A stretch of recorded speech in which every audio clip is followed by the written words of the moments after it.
24 hours, Putin and China will change everything. Yes, tomorrow, a BRICS lightning bolt will shock the Western hegemony that's been ruling the world for decades. The Western media is totally ignoring the story, by the way, because they don't want to admit what's about to happen. Goldman Sachs, though, understands it, and they believe that by the year 2050, the BRICS nations will dominate the global economy.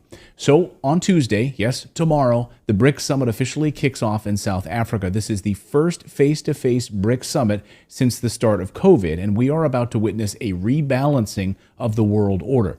The agenda items at this summit are massive.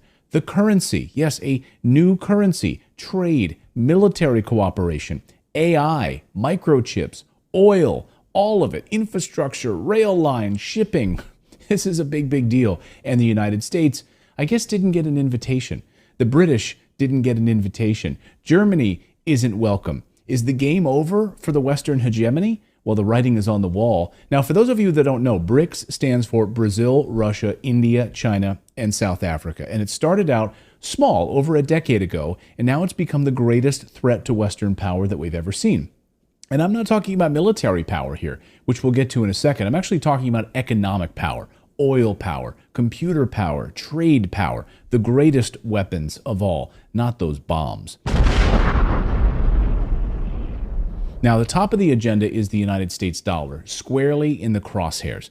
Here's how Foreign Policy magazine headlines this moment. A BRICS currency could shake the dollar's dominance. The de-dollarization moment might finally be here. Really?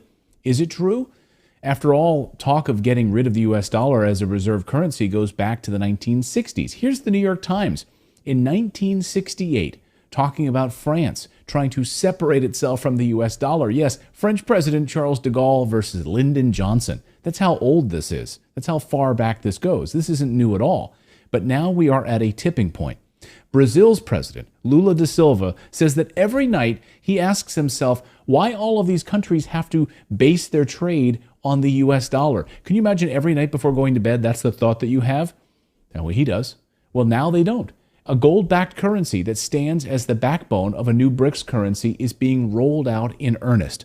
Brazil, Russia, China, India, South Africa, trading oil, computer chips, minerals, and settling those transactions in a reserve currency that has nothing to do with the US dollar. All of the previous meetings of these BRICS nations have been leading up to this moment in South Africa. BRICS countries are home to more than 3.2 billion people, around 40% of the global population. None of the bloc's members is in the G7, the group of 7 advanced economies. To increase its influence, BRICS is considering bringing new members into the fold. Just look at the trade between the BRICS nations. There's a massive financial surplus. The BRICS nations have a trade surplus. Brazil just hit a record trade surplus. So why would they want to settle these transactions with US dollars? Doesn't make any sense. Meanwhile, Europe's trade deficit has hit a new record. Nearly $500 billion trade deficit. Which side would you rather be on? Of course, this isn't happening overnight, and there are big impediments to a BRICS currency. The biggest issue right now is that if Russia wants to import things from other countries that are not named China, they'll likely have to settle it in US dollars if they want to import those items. But what if more countries want to join BRICS and ditch the US dollar? Then there's safety in numbers, and the number of people you're doing imports from are part of your BRICS conglomerate. In fact, other countries are noticing and beginning to join. At this summit, Russia and China are expected to approve the new applications of a bunch of new countries into BRICS.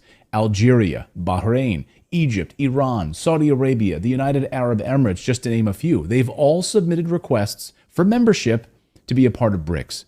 And the Turkish government has expressed an interest in joining the group. Those are just a few of the names. But wrap your heads around this one.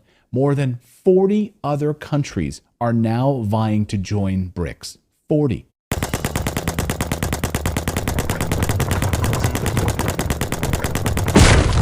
Samita, what are you hearing about just how much bigger BRICS could get? Well, we've heard from leadership here at the BRICS, this Foreign Ministers BRICS Summit, that at least 19 countries have expressed either formally or informally interest in either joining the BRICS grouping or even having involvement with the BRICS Development Bank, which really is aimed at investing in the global south, in developing nations to boost their economies. And this is one of the reasons that BRICS is becoming increasingly attractive to developing nations. BRICS now accounts for 31% of global GDP. And just a few months ago, they overtook the United States and the G7 nations for GDP dominance. Goldman Sachs, once again, won't have to wait until 2050. It's already happening. Beyond a gold-backed currency and moving away from the US dollar, one of the biggest stories of this summit in South Africa is AI. Generative AI. It's one of their top agenda items. They're holding many meetings on AI this week in South Africa. BRICS wants to dominate AI. And who do you think will be the leader of the AI revolution? China. China announced that it wants to become the global leader in AI by the year 2030. They made this very public pronouncement. And I don't know if you know anything about China, but they are a communist country. And when a communist country makes a public pledge like this, it's all about prestige. So they must make it happen to save face. Yeah, there's no, we missed our target. They have to make it happen. Surprisingly, this was already well known in Washington, D.C., at the Pentagon, in fact. A major threat to America, China becoming the dominant player in AI. In fact, an Air Force cybersecurity whistleblower warned the Pentagon 2 years ago, said that we must make AI a priority or China will crush us. Here he is. His name is Nicholas Chalin. He warned everyone. No one listened to him. He saw what was happening, and because no one paid attention, he quit in protest. He quit because he thought it was impossible for the United States to compete with China on AI. In this article, he says, quote, "We have no competing fighting chance against China in 15 to 20 years. Right now, it's already a done deal. It's already over, in my opinion," he said. Chalin went on to say that the AI capabilities and cyber defenses of some government departments were at the kindergarten level.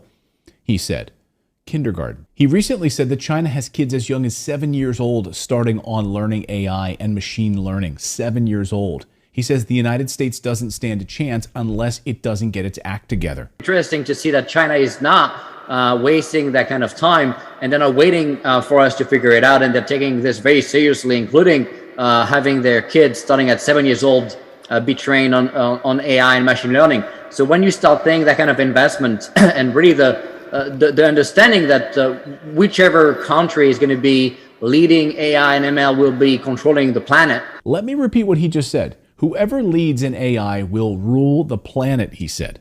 The BRICS nations, getting rid of the US dollar as a reserve currency, build a new trade and military security and infrastructure alliance, and dominating world's AI. Europe and the United States are shaking in their boots, and they should be. This week in South Africa is going to be a game changer, and we'll be watching it very closely here on this show.